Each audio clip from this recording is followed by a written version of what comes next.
the 12th standard of state board. Fine. So the first chapter of paper 2, the name is introduction to microprocessor and organization of 8085. अभी हम paper 2 में पूरी micro processor, micro controller और networking के बारे में देखने वाले हैं. ठीक है. अब ये जो पार्ट है ये इलेक्ट्रॉनिक्स का पार्ट है जो हमारे कंप्यूटर साइंस में पेपर 2 में दिया है. ठीक है. बहुत इंटरेस्टिंग है. अब जैसे हमें पता है कि हमारे कंप्यूटर में माइक्रो प्रोसेसर है जिसे आप प्रोसेसर बोलते हो, सीपीयू बोलते हो. ठीक है. उसके अंदर एक चिप होती है, उनकी हम स्टडी करने वाले हैं कि उस छोटे से चिप में क्या क्या दिया गया है ताकि हमारा कंप्यूटर इतने फास्ट वर्क करता है, फास्ट प्रोसेसिंग करता है. ठीक है. एक कंप्यूटर स्टूडेंट को माइक्रो प्रोसेसर क्या है ये चीज पता होना बहुत जरूरी है. सो लेट्स सी द इसका फर्स्ट पार्ट देखेंगे, इंट्रोडक्शन टू माइक्रो प्रोसेसर. ठीक है. अब आपको सबसे पहली बात ये पता रहनी चाहिए कि माइक्रो प्रोसेसर मतलब क्या होता है. What does mean microprocessor. Fine. So मैं इसको यहाँ पे डिफाइन कर रही हूँ. ठीक है. Micro processor is a multipurpose. Multipurpose मतलब मल्टीपल पर्पज के लिए वो यूज होता है. वो किसी स्पेसिफिक रीजन से डिजाइन नहीं किया गया है. वो मल्टीटास्क परफॉर्म करता है, मल्टीपल एक्टिविटीज परफॉर्म करता है. So it is a multipurpose then programmable logic device. मतलब वो जो चिप है, वो जो माइक्रो प्रोसेसर है उसके ऊपर प्रोग्रामिंग की गई है किसी पर्टिकुलर लैंग्वेज से. ठीक है. और वो क्या परफॉर्म करता है, प्रोग्रामिंग करने के बाद लॉजिकल ऑपरेशंस परफॉर्म करता है. It is a logic device जो कुछ ना कुछ लॉजिक अप्लाई करके ऑपरेशंस परफॉर्म करता है. ठीक है. इसे हम क्या बोलते हैं, micro processor is a multipurpose programmable logic device. ठीक है. अब देखो ये आपका माइक्रो प्रोसेसर है, इसको मैं शॉर्ट में लिखती हूँ म्यूपी. इसको हम शॉर्ट में लिखते हैं म्यूपी. ठीक है. तो इस माइक्रो प्रोसेसर को कहीं ना कहीं से इनपुट आएगा. ठीक है. वो डेटा को ये क्या करेगा, प्रोसेस करेगा और फिर उसके बाद आपको क्या मिलेगा बेटा, आउटपुट मिलेगा. ठीक है. इसी को हमें आगे डिफाइन करना है that reads binary data as input. क्योंकि उसको सिर्फ कौन सी लैंग्वेज आती है, बाइनरी लैंग्वेज आती है. बाइनरी लैंग्वेज को हम क्या बोलते हैं, मशीन लैंग्वेज बोलते हैं. ठीक है. तो वो क्या करेगा, इनपुट लेगा बट कौन सा डेटा लेगा, बाइनरी डेटा लेगा. ठीक है. So it takes a binary data as an input. उसके बाद क्या करेगा, उसके ऊपर प्रोसेस करेगा. लेकिन प्रोसेस कैसे करेगा, वो पर्टिकुलर इंस्ट्रक्शन के बेसिस के ऊपर. मतलब अगर मैंने बोला कि भाई तुम्हें दो नंबर्स की एडिशन करनी है तो वो दो नंबर्स के ऊपर क्या करेगा, वो एडिशन इंस्ट्रक्शन परफॉर्म करेगा. अगर मैंने कहा कि दो नंबर को मल्टीप्लाई करना है, ठीक है, तो उस दो नंबर के वो क्या करेगा, मल्टीप्लिकेशन ऑपरेशन परफॉर्म करेगा. इसलिए मैंने क्या लिखा है आगे देखो, processes the data according to the instruction. मतलब इंस्ट्रक्शन के बेसिस के ऊपर इस इनपुट डेटा को क्या करेगा बेटा, प्रोसेस करेगा. प्रोसेस करने के बाद आपको क्या मिलेगा, आउटपुट मिलेगा. इसलिए आगे मैंने लिखा है provides result as an output. ठीक है. फिर आपको क्या मिलेगा, आउटपुट करके रिजल्ट मिलेगा. समझ में आया. अब ये डेटा कहां से आएगा बेटा, मेमोरी से आएगा. ठीक है. The data will be come from the memory, that is nothing but the storage device. Memory क्या है आपकी, स्टोरेज डिवाइस है. समझ में आया. अब देखो मैं फिर से रिपीट कर रही हूँ पूरी definition. Micro processor is a multipurpose programmable logic device that takes the input as a binary data from the storage device called memory, processes the data according to the instruction and provides the output as a result. ठीक है. Output आपको provide करेगा वो उस operation का result करके. इस तरह से आपको माइक्रो प्रोसेसर की डेफिनेशन याद रखनी है, रटनी नहीं है. ठीक है. मैं फिर से बोल रही हूँ. ठीक है. इसके रिलेटेड सभी नोट्स आपको मेरे YouTube के डिस्क्रिप्शन बॉक्स में मिलेंगे. ठीक है. मेरे वीडियो के डिस्क्रिप्शन बॉक्स में आपको पूरे नोट्स मिल जाएंगे. ठीक है. अब हम आगे जाएंगे. माइक्रो प्रोसेसर, ठीक है, हम एक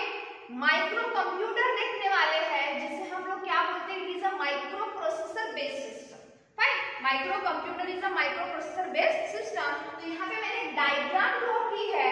देखो ये जो है ये आपका है माइक्रो प्रोसेसर, ठीक है। ये इस माइक्रो कंप्यूटर में ये माइक्रो प्रोसेसर आएगा, यहाँ पे सिस्टम बस आएंगे जहां से डेटा ट्रांसफर होगा। अब डेटा किसके बीच में ट्रांसफर हो रहा है, यहाँ से आपको पता चल रहा है वो डेटा कहां से किसके बीच में ट्रांसफर हो रहा है, इनपुट आउटपुट डिवाइस, उसके बाद माइक्रो प्रोसेसर और उसके बाद नीचे है मेमोरी। इन तीनों के बीच में क्या हो रहा है, डेटा ट्रांसफर हो रहा है। समझ में आया।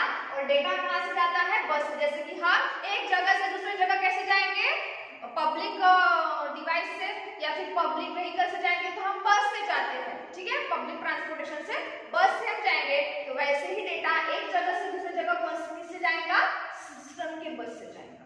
समझ में आया।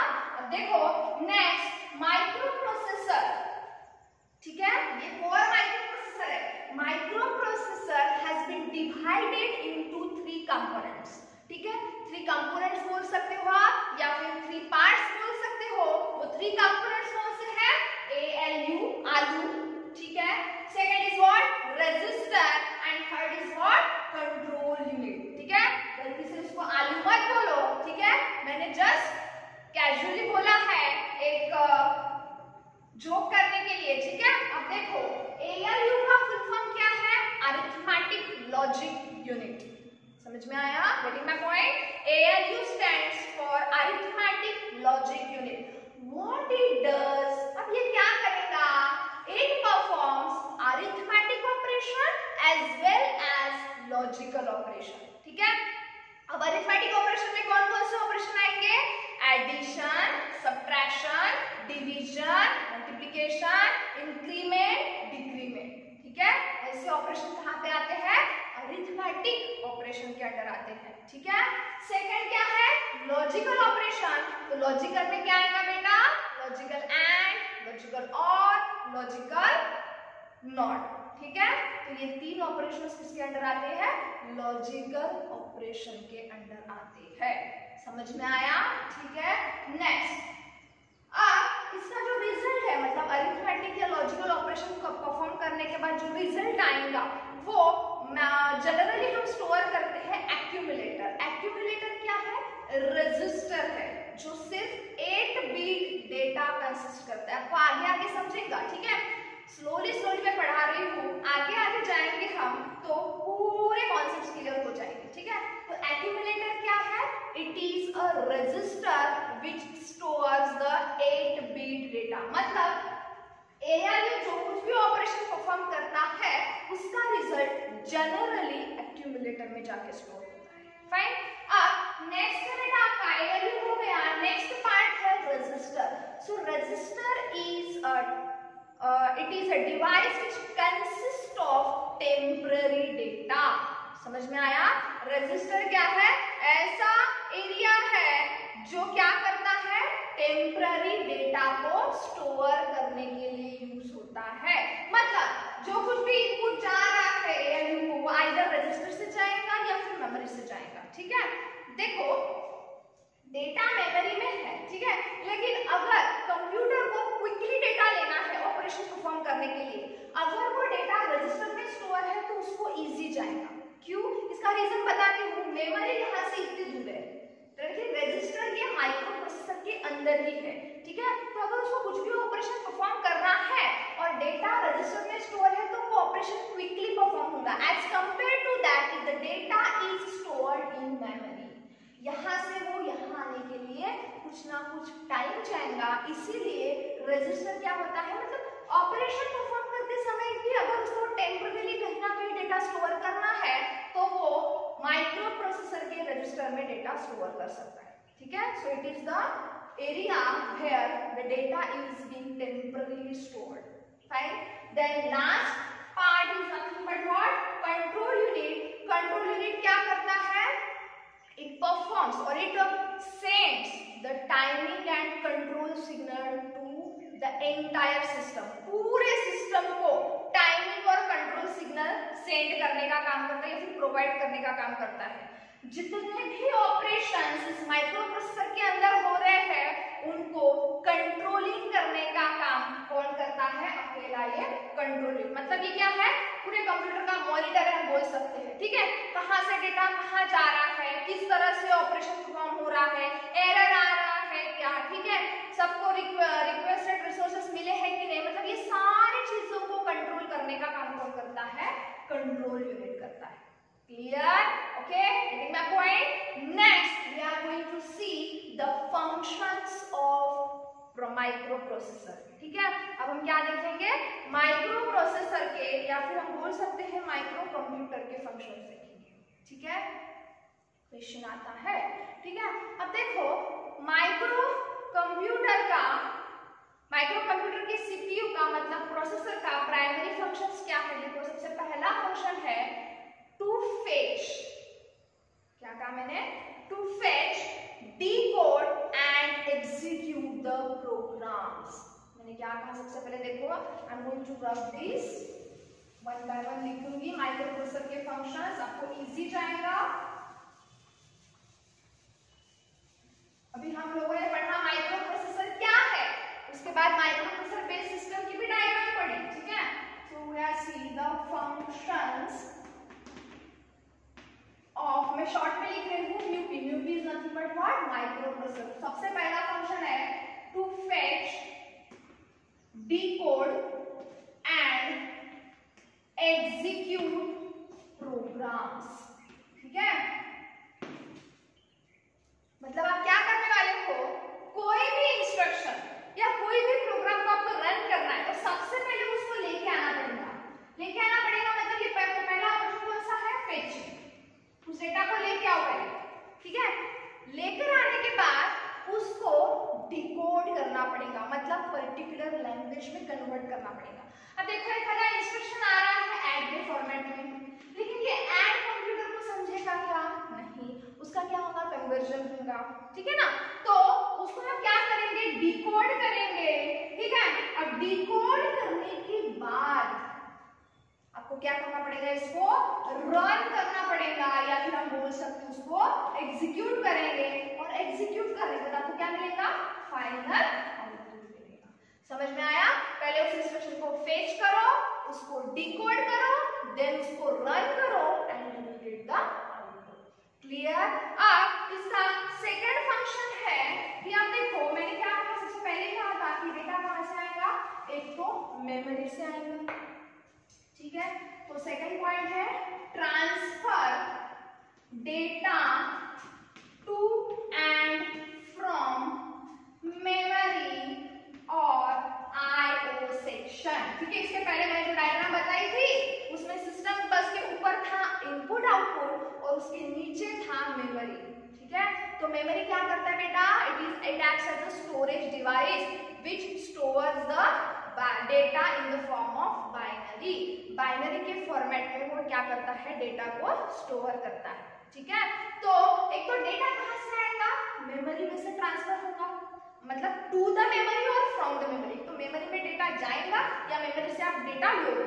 ठीक है, या फिर दूसरा कौन सा है? IO section. आईओ सेक्शन मतलब इनपुट आउटपुट डिवाइस। अब इनपुट डिवाइसेस में क्या आता है? माउस, कीबोर्ड, ठीक है ना, स्कैनर, ये सारे क्या है? Input device. मतलब यहाँ पे क्या हो रहा है कि बाहर से डेटा कंप्यूटर के अंदर जा रहा है। इसका मतलब कंप्यूटर में क्या फॉर्मेट है? Digital format. और बाहर का जो डेटा है, ठीक है ना, बाहर के वर्ल्ड में, आउटसाइड वर्ल्ड में जो डेटा यहाँ पे मूव होता है वो कौन से फॉर्मेट में होता है? एनालॉग फॉर्म में। तो यहाँ पे आप बोल सकते हो एनालॉग टू डिजिटल कन्वर्टर। ठीक है, मेरी जो वॉइस है, मेरी वॉइस क्या है? एनालॉग में उसमें जा रही है, लेकिन अगर वो वॉइस कंप्यूटर में स्टोर करनी है या मोबाइल में स्टोर करनी है तो वो कौन से फॉर्मेट में जाएंगी? डिजिटल फॉर्मेट में जाएंगी। मतलब मैं क्या कर रही हूँ? डेटा आउटसाइड वर्ल्ड से कंप्यूटर को दे रही हूँ या मोबाइल को दे रही हूँ, इससे क्या होगा? Analogue to digital converter means I am giving the input to the system. ठीक है, तो आप क्या कर रहे हो? एक तो इनपुट सिस्टम से डेटा आएगा या फिर आउटपुट डिवाइस को डेटा जाएगा। ठीक है, अब आउटपुट डिवाइसेस में क्या आएगा? आपका मॉनिटर आएगा, सीआरटी आएगा, एलईडीज आएंगे, ठीक है, या फिर प्रोजेक्टर आएंगे। ये सारे क्या है? Output devices. समझ में आया? अब आउटपुट डिवाइसेस में क्या हो रहा है, सिस्टम के अंदर का डेटा आउटसाइड वर्ल्ड में जा रहा है। मतलब यहाँ पे क्या होगा, सिस्टम में डेटा कौन सा फॉर्मेट में स्टोर होता है, डिजिटल, और आउटसाइड वर्ल्ड में एनालॉग फॉर्मेट में। अगर आप कुछ गाना सुन रहे हो, मैं क्या बोल रही हूँ, गाना अगर आप सुन रहे हो तो वो डेटा डिवाइस से बाहर के वर्ल्ड में आ रहा है, डिवाइस से वो डेटा कौन से फॉर्मेट में है, डिजिटल फॉर्मेट में है, और बाहर जब आप उसको सुन रहे हो, if you are hearing this sound और song, then it will be in analog waves. ठीक है, मतलब यहाँ पे क्या आएगा, डिजिटल टू एनालॉग कन्वर्टर आएगा। क्लियर? तो यहाँ पे दूसरा फंक्शन है, एक तो आयोस मतलब इनपुट डिवाइस से डेटा आएगा या फिर आउटपुट डिवाइस से डेटा जाएगा। ठीक है, तो यहाँ पे क्या होगा, डेटा ट्रांसफर होगा। नेक्स्ट, अगर कोई इंटरप्ट आता है तो उसको क्या करना है, उसको रिस्पॉन्ड करना है, रिस्पॉन्ड टू इंटरप्ट। अब इंटरप्ट क्या है, ठीक है, आगे हम उसको फिर से डिटेल में देखेंगे। जैसे कि अगर मैं यहाँ पे पढ़ा रही हूँ, ठीक है, मैं आपको पढ़ा रही हूँ और बीच में अगर एक आधा प्यून आता है कुछ नोटिस लेके, ठीक है, तो वो क्या है, हमारे लिए डिस्टर्बेंस है, मेरा क्लास डिस्टर्ब हो रहा है ना। यहाँ पे क्या हो रहा है कि हमारा जब नॉर्मल फ्लो शुरू है, मैं आपको पढ़ा रही हूँ, आप मुझसे पढ़ रहे हो, और बीच में अगर कोई प्यून आता है क्या नोटिस लेके कि मैडम ये नोटिस क्लास में पढ़ के दिखाओ, तो क्या हो रहा है, मेरा नॉर्मल एग्जीक्यूशन डिस्टर्ब हो रहा है। That is nothing but what, interrupt. ठीक है, ठीक है। तो अगर कुछ इंटरप्ट आता है तो उनको आपको क्या करना है, रिस्पॉन्ड करना है। आपको मतलब माइक्रो प्रोसेसर को रिस्पॉन्ड करना है। ठीक है। फोर्थ पॉइंट है रीड और write data to and from memory. मतलब मेमोरी से अगर आपको डेटा रीड करना है या मेमोरी में डेटा राइट करना है तो ये भी काम किसका है, आपके माइक्रो प्रोसेसर का काम है। और उसके बाद लास्ट फंक्शन है provide timing and control signal to the entire system. मतलब पूरे सिस्टम को टाइमिंग और कंट्रोल सिग्नल प्रोवाइड करने का काम किसका है, माइक्रो प्रोसेसर का काम है। माइक्रो प्रोसेसर में एक ऐसा पार्ट है जिसे हम क्या बोलते हैं, कंट्रोल यूनिट। ये काम करता है, टाइमिंग और कंट्रोल सिग्नल सभी मतलब पूरे सिस्टम को प्रोवाइड करता है। Okay, so this is all about the functions of microprocessor. And at last we have to see the block diagram of ALU, मतलब arithmetic logic unit की block diagram। ये भी क्वेश्चन आने के चांसेस है 3 और 4 मार्क्स के लिए। ठीक है, अब देखो ब्लॉक डायग्राम में ये डायग्राम दी है आपको, फाइन। अब इसमें देखो मैं सभी पार्ट्स को एक्सप्लेन करूंगी। ये पार्ट, इसमें क्या क्या है, स्टेटस रजिस्टर, जिसे आप फ्लैग रजिस्टर भी बोल सकते हो। ठीक है, उसके बाद एडर, और उसके बाद क्या है बेटा, शिफ्टर है। ठीक है, देन नेक्स्ट इसके बाद है टेम्पररी रजिस्टर और एक्यूमुलेटर, और लास्ट में है इंटरनल सीपीयू बस। मतलब यहाँ से डेटा क्या होगा, ट्रांसफर होगा। ठीक है, अब देखो एक एक कंपोनेंट्स आपको बता रही हूँ मैं। आपका जो ALU है कौन से 8085 माइक्रोप्रोसेसर का, माइक्रोप्रोसेसर का नाम क्या है, हम किसकी स्टडी करने वाले हैं, सिर्फ 8085 की। ठीक है, अब 8085 माइक्रोप्रोसेसर का जो CPU है उसके अंदर जो ALU है मतलब अरिथमेटिक लॉजिक यूनिट है वो कितने बिट का है, 8 बिट का है। 8 बिट मतलब कितना, 1 बाइट। ठीक है, अब इसमें देखो ये जो एडर है it is a binary adder. क्या करता है वो, ऑपरेशंस परफॉर्म करता है। कौन से operations, arithmetic operations. Arithmetic operations में क्या क्या आएंगे, एडिशन और सब्ट्रैक्शन जैसे क्या आएंगे, ऑपरेशंस आएंगे। लेकिन सब्ट्रैक्शन भी कौन सा, सब्ट्रैक्शन यूजिंग टूज कॉम्प्लीमेंट। मैंने 11th क्लास की जो प्लेलिस्ट है कंप्यूटर साइंस की, उसमें फर्स्ट चैप्टर है number system and binary arithmetic, उसमें मैंने आपको बताया है सब्ट्रैक्शन यूजिंग टूज कॉम्प्लीमेंट। आप उस वीडियो को देख सकते हो। ठीक है, अब देखो adder, this adder is nothing but the binary adder which performs addition as well as subtraction using two's complement. ठीक है, अब देखो और इसका जो रिजल्ट होगा, ठीक है, इसका रिजल्ट कहां पे जाके स्टोर होगा, एक्यूमुलेटर में। एक्यूमुलेटर भी क्या है, 8 बिट। इसका भी साइज कितना है, 8 बिट रजिस्टर है जो टेम्पररी डेटा को स्टोर करता है। ठीक है, इसके क्या बोलते हैं, एडजेसेंट में